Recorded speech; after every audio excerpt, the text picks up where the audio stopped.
अस्सलाम वालेकुम। Avon TV के साथ मैं हूं आमना मजीद। नजर डालते हैं हेडलाइंस पर। पीटीआई छोड़ने वालों की लाइनें लग गई, बड़े बड़े बुर्ज लट गए। साबिक वफाकी वजीर खुसरो बख्तियार ने पीटीआई को खैराबाद कह दिया। वीडियो पैगाम में कहा कि अब पीटीआई के सियासी फलसफे के साथ नहीं चल सकता। एक साल से पार्टी क़यादत को बता रहा था कि इदारों से महाज ज़राई ये नुकसानदेह होगी।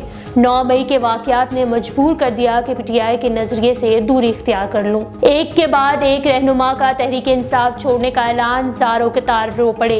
इमरान खान के करीबी साथी सैफुल्लाह नियाज़ी भी छोड़कर चले गए। न्यूज़ कॉन्फ्रेंस में कहा कि 9 मई के वाक़यात की मज़म्मत करता हूँ।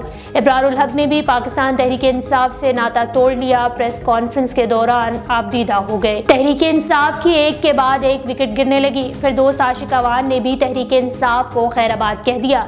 बोली, इमरान खान और पाकिस्तान साथ साथ नहीं चल सकते। साबिक chief election commissioner Jamal Akbar ने भी राहें जुदा कर ली। फैसलाबाद से साबिक MNA खुर्रम शहजाद भी गुड बाय कह गए। Supreme court audio leaks inquiry commission को काम से रोक दिया। 9 मई की इंक्वायरी कमीशन की कार्रवाई भी कलअदम करार। चीफ जस्टिस की सरबराही में 5 रुकनी लार्जर बेंच का तहरीरी हुक्मनामा जारी। कहा, रूल्स के मुताबिक इंक्वायरी कमीशन की तश्कील के लिए चीफ जस्टिस की मंजूरी नहीं ली गई। अदालत ने कमीशन की तश्कील को मशकूक करार देते हुए मजीद समाअत 31 मई तक मुलतवी कर दी। फरीकैन को नोटिस जारी। दौरान समाअत चीफ जस्टिस उमर अता बंदियाल ने रिमार्क्स दिए कि हुकूमत ने जजेस में इख्तलाफात पैदा करने की कोशिश की है। हुकूमत किसी जज को अपनी मर्जी के मुताबिक बेंच में नहीं बिठा सकती और ना ही उठा सकती है। चीफ जस्टिस के इख्तियारात को रेगुलेट करने की कानून साजी जल्दी की जाए। इमरान नियाज़ी के कहने पर जत्थू ने फौजी तनसीबात पर हमले किए। 9 मई को जो कुछ हुआ दुश्मन सोच भी नहीं सकता। वज़ीर आज़म शहबाज शरीफ की कराची में तकरीब के दौरान कारोबारी शख्सियात से मुलाकात के दौरान गुफ्तगू।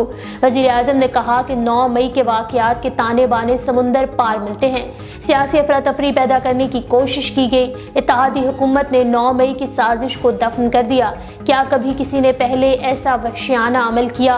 पाकिस्तान को इसका खोया हुआ मुकाम दिलाएंगे। वज़ीर आज़म ने ताजरों से बजट पर तजावीज़ भी मांग ली। एवन टीवी से वक्त इतना ही। मजीद खबरों और अपडेट्स के लिए देखते रहिए एवन टीवी। A1 TV, सब पे नजर, अंदर की खबर।